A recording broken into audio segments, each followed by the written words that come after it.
Bonjour à tous, que la paix soit sur vous et salam alaikum à tous mes frères musulmans. Aujourd'hui, je vais traiter un sujet par rapport au Coran et en fait, je veux mettre à la lumière une erreur manifeste, une erreur historique et on va dire prophétique puisque on est censé être dans la révélation divine. Donc voilà, je veux démontrer aujourd'hui que Allah, le parfait omniscient, le sage parfaitement connaisseur, bien il connaît pas si bien que ça, puisqu'il s'est trompé déjà sur pas mal de choses, notamment sur beaucoup de miracles scientifiques. D'ailleurs, je travaille dessus et si Dieu veut, j'enverrai une vidéo là-dessus. Mais là, nous voyons une erreur manifeste qui vient prouver en fait que le Coran est complètement d'origine humaine, avec des erreurs qu'un prophète n'aurait jamais commis. Donc, je vous invite à prendre des notes, à écouter attentivement, aller au bout de la vidéo parce qu'elle n'est pas très longue, et à inviter des amis musulmans que vous connaissez, qui sont vraiment en recherche de vérité, et ben d'écouter la vidéo tout simplement. Donc aujourd'hui, je vais, par la grâce de Dieu, vous démontrer que le Coran s'est pris à son propre piège, puisqu'en fait il se retrouve échec et mat avec les erreurs qu'il a faites lui-même. Donc on va parler de Marie, la mère du Messie, Jésus, Yahushua, et on va parler de Marie qui était la sœur de Aaron et de Moïse dans l'Ancien Testament. Pour situer chronologiquement les deux, il y a à peu près 1500 ans qui va séparer Marie, la sœur charnelle d'Aaron et de Moïse, qui est la fille d'Amran et de Jochébed, et Marie, la mère de Jésus, qui va se trouver ici nommée sœur d'Aaron. D'accord? Donc, c'est un petit peu compliqué, mais vous allez voir que ça va être très très rapide et que c'est quelque chose qui est irréfutable. J'ai écouté certains savants musulmans qui défendent cette thèse en disant que Marie, la mère du Messie, avait un frère inconnu qui s'appelait Aaron. Le problème, c'est que ça n'existe dans aucune source chrétienne, ni dans la tradition, ni dans quoi que ce soit, ni même dans des livres apocryphes, donc c'est un argument complètement bidon. Les gens viennent avec des dires, mais ils n'appuient pas leur thèse sur des faits, sur des preuves. Voilà, c'est tout. Comme Allah dit, donnez vos preuves si vous êtes véridique. Ok? Donc, nous allons commencer par le livre de Moïse, qui est Nombre chapitre 26 verset 59, qui est donc la Torah. Et nous allons voir si vraiment le Coran est un rappel de ces livres ou est-ce que c'est plutôt une œuvre d'origine humaine tout simplement, puisque l'erreur est humaine, je le rappelle, mais l'erreur n'est pas divine. Et vous allez voir l'erreur que nous allons manifester aujourd'hui par la grâce de Dieu qui va être mise en lumière. Alors, vous avez sûrement dû voir des frères et sœurs à moi qui ont déjà réfuté, enfin des frères, parce que pour moi la sœur n'enseigne pas, mais des frères qui ont réfuté déjà cet argument, mais j'ai pas trouvé ça suffisamment frappant, percutant, donc je suis venu mettre mon grain de sel aujourd'hui, et voilà, je viens réfuter tout simplement cet argument. Donc, Nombre au chapitre 26, verset 59, le nom de la femme d'Amram était Jochébed, fille de Lévi, laquelle naquit à Lévi en Égypte. Elle enfanta Amran, Aaron, Moïse et Marie, leur sœur. Donc là, on vous explique que Amram avait son épouse Jochébed et que lorsqu'il a connu son épouse, Amram, il a enfanté Aaron, Moïse et Marie, leur sœur. Ok? Donc, vous allez vous poser la question, qu'est-ce qui vient nous saouler avec l'Ancien Testament, avec Aaron et Moïse? Vous allez comprendre par la suite. Donc là, vous avez Aaron, qui est le frère de Moïse, et les deux sont les frères aussi de Marie, ce qui fait de Marie la sœur d'Aaron et de Moïse. Cette Marie-là était prophétesse, elle a été mariée à un homme, et elle a eu une descendance. Vous allez comprendre pourquoi par la suite. Maintenant, nous allons dans la sourate Myriam, versets 27 et 28 que j'ai mis en violet. Ces deux références-là, c'est très très important de les retenir parce que c'est là les deux ensemble font tomber tout le dogme islamique. D'accord? Donc soyez très concentrés et prenez des notes, je vous le demande, parce que ça vaut vraiment le coup. Parce qu'une fois que ça s'est exposé, il n'y a plus aucun argument possible. Et on va réfuter les arguments des musulmans, c'est pas un problème. Donc, sourate même, verset 27. Puis elle vint auprès des siens en le portant, donc le bébé, Ils dirent, ô Marie, tu as fait une chose monstrueuse. Ô sœur d'Aaron, ton père n'était pas un homme de mal et ta mère n'était pas une prostituée. Donc là, on parle d'une Marie, qui est ici, d'accord, et qui aurait fait une chose monstrueuse. Cette Marie-là n'est pas connue pour avoir fait une chose monstrueuse. Pourtant, elle est appelée ô sœur d'Aaron. Et il y a Urta Haruna, qui est donc ô sœur d'Aaron. Et là, c'est une très grave erreur puisqu'on fait allusion à une femme qui s'appelait Marie, qui est venue avec le bébé et qui a été accusée d'avoir fait le mal et qui a été, voilà, ton père pardon, n'était pas un homme de mal et ta mère n'était pas une prostituée. Ce qui veut dire qu'elle a été comparée à une personne mauvaise et à une prostituée. Et rappelez-vous, dans Matthieu chapitre 1, Joseph, lorsqu'il a vu la naissance du Messie, qu'elle était enceinte du moins, eh bien, il n'avait pas encore eu de rapport charnel avec elle. Matthieu chapitre 1, verset 25 nous explique qu'il ne l'a connue point jusqu'à ce qu'elle ait enfanté le Messie. Donc lui, il a pensé qu'elle avait copulé ailleurs, mais il l'a juste pensé, mais c'est pas écrit littéralement. Par contre, ce qu'on sait, c'est que dans le Talmud des Juifs, que Allah s'est fait une joie de maudire. Dans la sourate Baqara, verset 79, « Malheur donc à ceux qui de leurs propres mains composent un livre, puis le présentant comme venant d'Allah pour en tirer un vil profit. Malheur à eux donc à cause de ce que leurs mains ont écrit, et malheur à eux à cause de ce qu'ils en profitent. » Ici, le contexte est clair, ça parle des Juifs et de leur tradition, le Talmud, et le Tafsir d'Ibn Kathir va aussi dans ce sens-là. Ok. Donc là, ici, on est en train de vous dire qu'elle a été traitée de prostituée. Ça, c'est dans le Talmud des Juifs. Ok. Ils l'ont accusée d'avoir copulé avec un soldat romain et d'avoir fait de la prostitution, tout simplement. C'est tout. Mais là où je veux mettre l'accent, oublions le Talmud, là où je veux mettre l'accent, c'est ô sœur d'Aaron. Il y a Urta Haruna. Ici, Marie, la mère du Messie, puisqu'elle portait le bébé, et c'est elle qui a été prise pour une prostituée, parce que l'autre Marie, non, elle a épousé un homme, je ne sais plus son nom, et elle a eu une descendance, donc c'était légal, les gens savaient. Mais là, Marie, ô sœur d'Aaron, c'est une erreur manifeste. Alors, vous allez voir qu'ils vont vous utiliser le fait que on peut être appelé fils d'un tel ou sœur d'un tel dans la descendance, comme le Messie a été appelé fils de David alors qu'il y avait 10 générations ou 15, je ne sais plus, qui les séparaient. Simon, fils de Jonas, alors qu'il y avait 7-8 générations qui les séparaient. Lévi, avec Abraham, on nous dit qu'Abraham a payé la dîme alors que Lévi était encore dans les reins de son père, Abraham, alors qu'en fait il y avait 3 générations qui les séparaient. Mais peu importe. Même si Myriam peut descendre d'Aaron, ok, et d'Imram, en tout cas, ça fait jamais d'elle leur sœur. Sauf si on la confond avec cette Myriam-là qui correspond à la sœur d'Aaron et à la fille d'Imram qu'on va voir ici. Vous voyez? Donc voilà. Donc cette Marie-là n'est ni la fille d'Imram charnel, d'accord? Elle peut l'être dans la descendance, je pense qu'elle est dans la descendance, je n'ai pas étudié, j'aurais dû, excusez-moi. Mais en tout cas, elle n'est pas la sœur d'Aaron, ça n'existe pas. Ni dans le Coran, ni dans la Bible, on fait mention de sœur de quelqu'un ou de frère de quelqu'un dans une descendance. Impossible, ça n'existe pas. Voilà. Donc, ô sœur d'Aaron est une erreur, tout simplement. Maintenant, ça, on va le continuer ici, parce que maintenant nous sommes dans le livre de Moïse. Nous sommes toujours dans le même chapitre, donc c'est une continuité et un contexte qu'on continue. Et bizarrement, parce que vous savez que les musulmans aiment bien prendre les versets hors contexte pour faire leur démonstration, sauf que nous ne sommes pas de ce pain-là, on ne mange pas de ce pain-là, pardon. Nous, on va continuer le même contexte, sourate Myriam. Et qu'est-ce qui se passe maintenant, verset 51, donc à peu près 25 versets plus loin, et mentionne dans le livre de Moïse. Okay, c'était vraiment un élu et c'était un messager et un prophète.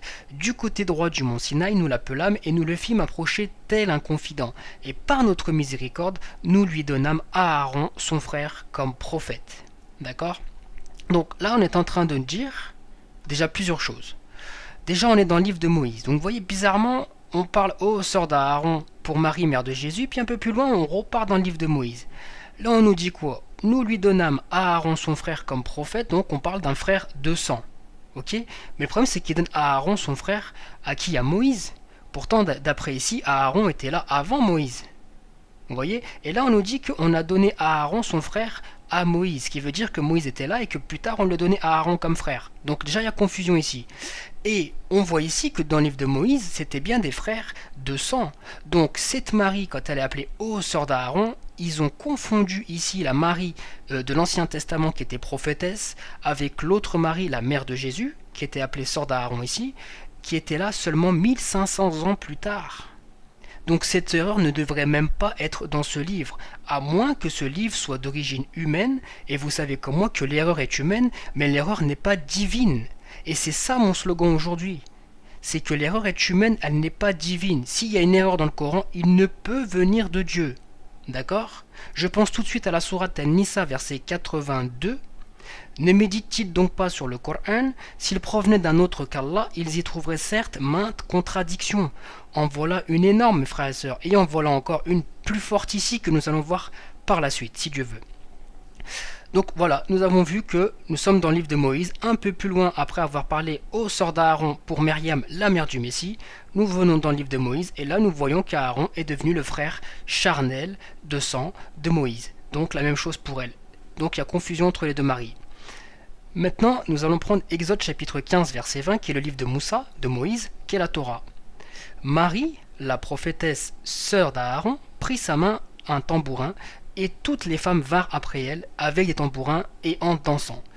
Ici, vous avez bel et bien une Myriam, prophétesse certes, sœur d'Aaron, sœur charnelle d'Aaron. Ok? Donc cette Marie-là, nous sommes dans l'Exode, et cette Marie-là qui est appelée sœur d'Aaron, eh ben, ça a lieu dans l'Évangile. Donc 1500 ans après. Donc la Marie, sœur d'Aaron, ici dans l'Ancien Testament, est confondue avec la Marie, sœur d'Aaron ici, qui est la mère du Messie, 1500 ans plus tard, approximatif. Maintenant, on a ici la sourate At-Tahrim, verset 12. De même, Marie, la fille d'Imran, qui avait préservé sa virginité, nous y insufflâmes alors de notre esprit.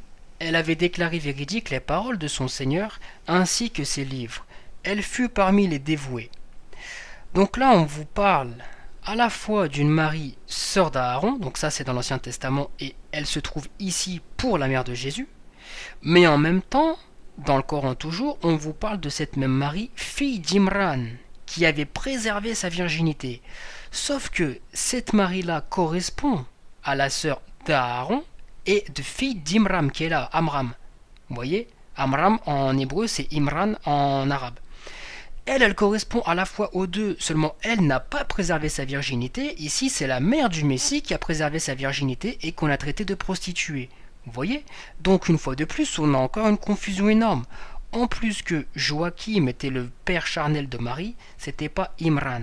Donc là, on comprend que Imran, c'est son père dans la généalogie, son père éloigné, comme ils le disent pour Jésus, fils de David, etc. Vous voyez? Et c'est d'ailleurs un argument qu'ils vont utiliser ici, eux, dans l'évangile, les musulmans. Dans Luc chapitre 1, verset 5, du temps d'Hérode, roi de Judée, il y avait un sacrificateur nommé Zacharie, de la classe d'Abia. Sa femme était d'entre les filles d'Aaron, elle s'appelait Élisabeth. Donc là, on vous explique Élisabeth, la parente, je ne dis pas la sœur de Marie, mais la parente. Ça veut dire qu'ils ont un lien de sang, mais on ne connaît pas le lien. Enfin, en tout cas, moi, personnellement, je ne le connais pas. Et ça, il s'agit d'Élisabeth qui est d'entre les filles d'Aaron. Donc effectivement, là, on parle dans la descendance éloignée d'Aaron. Ici, c'est vrai, il n'y a pas de problème. Sauf que, là, Élisabeth est d'entre les filles d'Aaron, et là, Marie a été appelée sœur d'Aaron. Vous voyez? Et là, le problème, c'est que Marie n'est pas appelée fille d'Aaron, elle est appelée fille d'Imran, qui est le père d'Aaron. Alors je sais que ça a l'air un peu compliqué, mais en gros, il y a confusion entre les maris. Vous voyez, il y a des bouts de puzzle qui ont été mis un coup à gauche, un coup à droite, et c'est complètement mélangé. Donc il y a un petit peu de ci, un petit peu de ça, et on en a fait un dogme, on en a fait un livre. Ok? Donc cette Marie, la fille d'Imram, n'a pas préservé sa virginité. Celle-là qui a préservé sa virginité, c'est Marie, la mère du Messie, fille de Joachim. Vous voyez? Donc maintenant, nous allons poursuivre avec ce fameux verset, et là je vous demande d'être très attentif et de prendre des notes, et je trouve qu'il est plus facile pour comprendre le Coran de l'étaler comme je l'ai fait avec les versets à la suite pour avoir tout le contexte. Parce que lorsque vous prenez verset par verset, on a tendance à isoler les versets et à perdre le contexte. Que ici, eh bien, vous avez tout le contexte entier, ce qui m'a permis à moi, par la grâce de Dieu, de comprendre l'erreur manifeste que nous allons mettre en lumière tout de suite, si Dieu le veut. Donc, Surat El-Imran, verset 35. Rappelle-toi, quand la femme d'Imran dit « Seigneur, je t'ai voué en toute exclusivité ce qui est dans mon ventre. Accepte-le donc de moi, c'est toi certes l'audient et l'omniscient. » Puis lorsqu'elle en eut accouché, elle dit « Seigneur, voilà que j'ai accouché d'une fille. » Or Allah savait mieux ce dont elle avait accouché. Le garçon n'est pas comme la fille. Je l'ai nommée Marie, et je la place, ainsi que sa descendance, sous ta protection contre le diable, le banni. Son Seigneur l'agréa, alors du bon agrément, la fit croître en belle croissance. Il en confia la garde à Zacharie. Chaque fois que celui-ci entrait auprès de le sanctuaire, il trouvait près d'elle de la nourriture. Il dit « Ô Marie, d'où te vient cette nourriture ?» Elle dit « Cela me vient d'Allah. Il donne certes la nourriture à qui il veut, sans compter. » Alors Zacharie pria son Seigneur et dit « Ô mon Seigneur, donne-moi, venant de toi, une excellente descendance, car tu es celui qui entend bien la prière. » Alors les anges l'appelèrent pendant que debout il priait dans le sanctuaire. Voilà qu'Allah t'annonce la naissance de Yahya, confirmateur d'une parole d'Allah. Il sera un chef, un chaste, un prophète et du nombre des gens de bien. Il dit « Ô mon Seigneur, comment aurais-je un garçon maintenant que la vieillesse m'a atteint et que ma femme est stérile ?»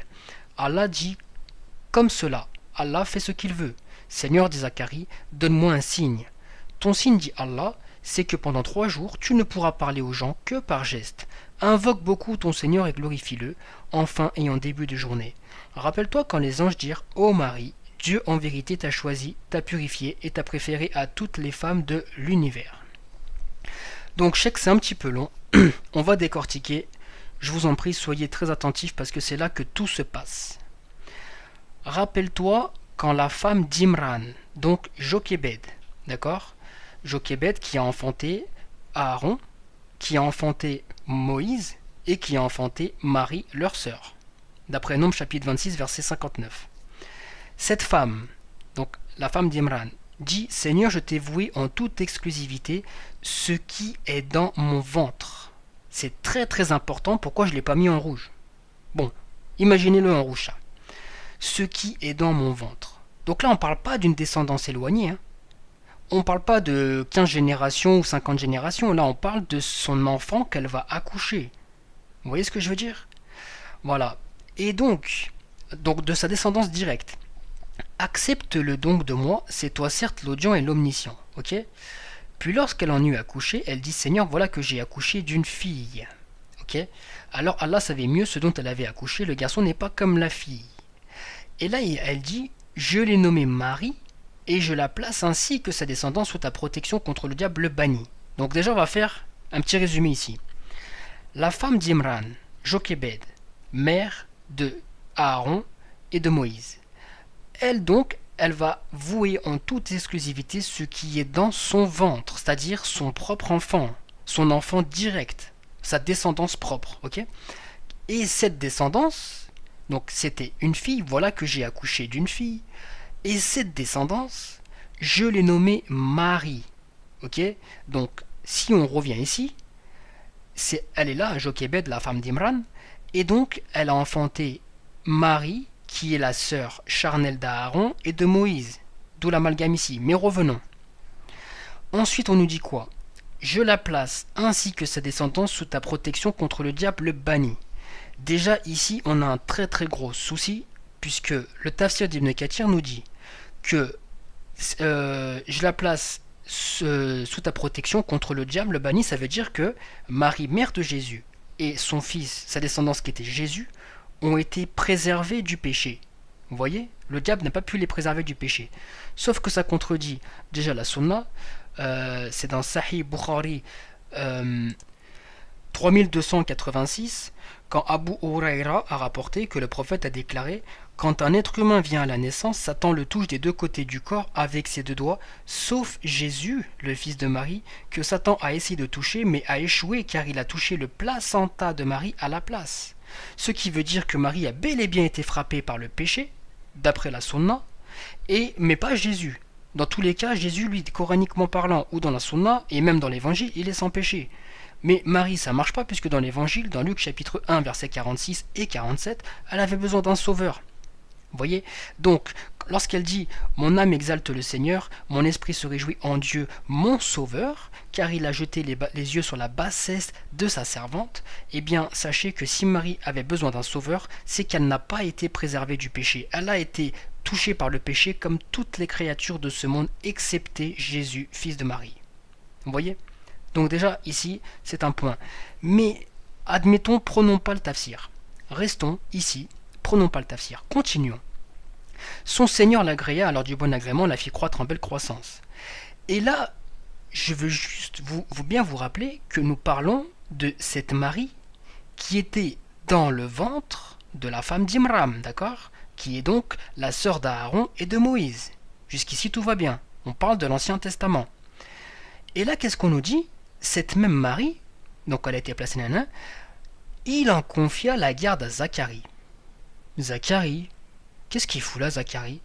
Vous voyez? C'est là que tout se casse la figure. Qu'est-ce qui vient faire là, Zacharie?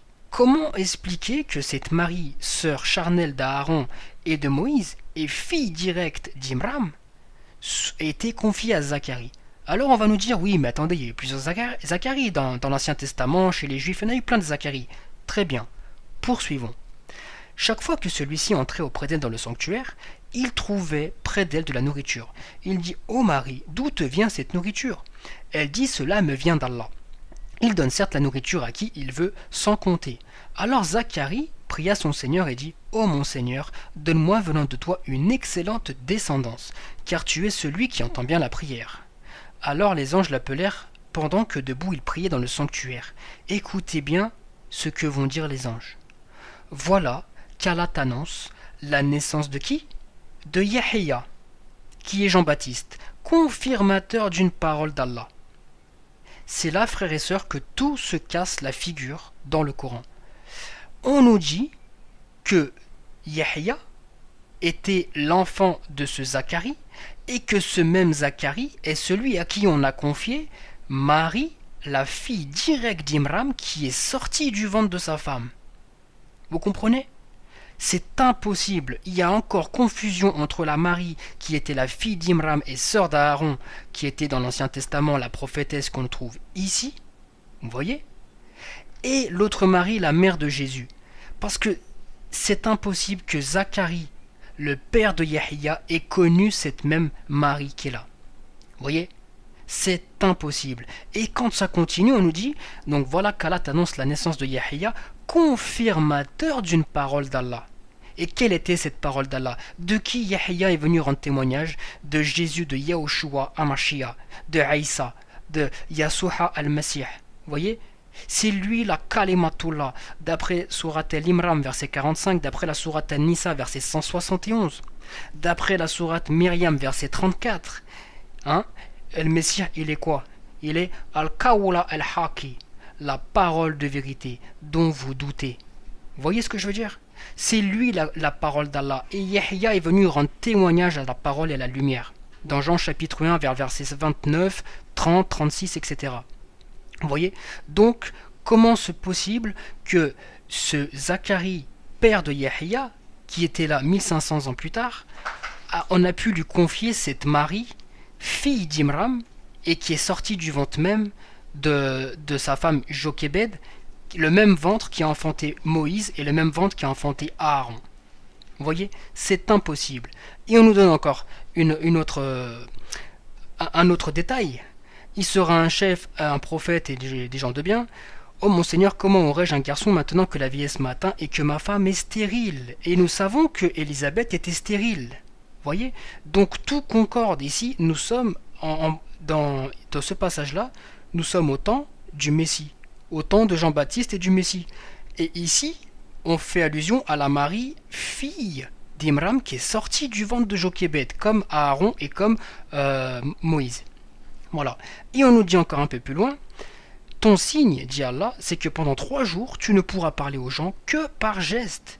Et ça, nous le retrouvons dans Luc chapitre 1, où après avoir eu la vision, Zacharie, il pouvait plus parler, il était muet, et il pouvait parler que par des signes. Vous voyez ? Donc ça, c'est bien une preuve qu'il y a une confusion entre la Marie de l'Ancien Testament, sœur charnelle de Aaron et sœur charnelle de Moïse, et fille directe de Jochebed et d'Imram, avec Marie, la mère du Messie, d'où son père était Joachim et sa mère Anne. Tout simplement, donc ici il y a une erreur manifeste qu'aucun musulman ne sera capable d'expliquer sans vous mentir. Ok ? Et ils ont un autre argument, et je vais finir avec ça. Dans Sahih Muslim, ils ont dit que le prophète, même les musulmans, on lui ont dit comment c'est possible une telle erreur. Comment ça, Marie, sœur d'Aaron ? Et vous savez la réponse du prophète ? Ne saviez-vous pas que les gens pieux ont le droit de s'approprier les noms des prophètes antérieurs à eux ? Mais il sort ça d'où ? D'où il sort ça ? Alors je sais déjà, et je ne l'ai jamais entendu de leur bouche, mais je sais qu'un jour ou l'autre, il y en a un qui va sortir ça, donc je vais le prendre tout de suite pour le réfuter. Ils vont vous dire, mais regardez Jean-Baptiste, il était l'Élie qui devait venir. Vous voyez ? Donc ça prouve que le prophète a dit vrai. Sauf que Jean-Baptiste était l'Élie. Il n'était pas Élie en personne, d'accord ? Il était seulement l'Élie de son temps, c'est-à-dire le prophète par excellence, pieux, obéissant, comme l'était Élie. Jean-Baptiste est paru à sa ressemblance. Mais jamais de la vie, il a pris son nom. Vous voyez ce que je veux dire ? Donc ça, c'est infondé. Je ne sais pas d'où il a sorti ça, mais c'est simplement pour justifier une première taqiyya, il en a fait une deuxième. C'est tout. Donc ma conclusion, frères et sœurs, dans le Coran, chaque fois que le mot frère ou sœur de quelqu'un apparaît, c'est pour désigner un lien charnel avec un frère ou une sœur de sang. Comment peut-on faire l'amalgame entre la sœur de Aaron et la mère du Messie, sachant qu'il y a 1500 ans d'écart entre les deux maris ? La Marie de l'Ancien Testament correspond à la fois en tant que fille d'Imram et sœur d'Aaron. Ok ? Donc, la fille d'Imram, Marie qui est ici, qui avait soi-disant préservé sa virginité, alors ce qui est faux, puisque c'est la Marie, mère de Jésus, et en même temps, la sœur d'Aaron, qui se trouve mentionnée ici, qui, une fois de plus, a été attitrée à Myriam, mère de Jésus, alors qu'en fait, cette sœur d'Aaron se trouvait ici. Voilà. Donc je vous invite à envoyer la vidéo aux musulmans que vous connaissez. Demandez-leur donc de réfuter ça. Et puis j'ai hâte d'entendre leurs arguments. Et puis sur ce, pour les musulmans qui sont en quête de vérité, qui recherchent et qui n'osent pas critiquer leur propre religion, comme moi-même je l'ai fait, hein, eh bien voilà, que Dieu vous bénisse, que Dieu vous guide, et puis faites le bon choix. Parce que, comme je vous ai dit tout à l'heure, l'erreur est humaine, mais l'erreur n'est pas divine. Allah ne peut pas se tromper sur un point comme ça. S'il est le Dieu véritable, il ne peut pas se tromper. S'il est le parfait omniscient, le sage parfaitement connaisseur, il ne peut pas ignorer une telle erreur. Vous voyez ? Donc voilà, ça prouve aujourd'hui que le Coran est d'une origine humaine, mais pas divine. Sinon c'est un Dieu qui se trompe. Tout simplement. Donc, sur ce, que Dieu vous bénisse tous, frères et sœurs, et barakallahu fikoum à tous les frères musulmans qui sont sincères et qui n'ont pas peur de critiquer leur religion, parce qu'ils savent qu'un jour il y aura un jugement. Et sachez que Al-Mesih il est le chemin, la vérité et la vie. Il est Al-Kalimatullah, il est Ruhullah, et il est Al-Kawla El-Haki, la parole de vérité. Sachez que lui seul peut vous accorder le salut et que personne d'autre ne peut le faire. Tout simplement. Sur ce, que Dieu vous bénisse, il y a une prochaine vidéo.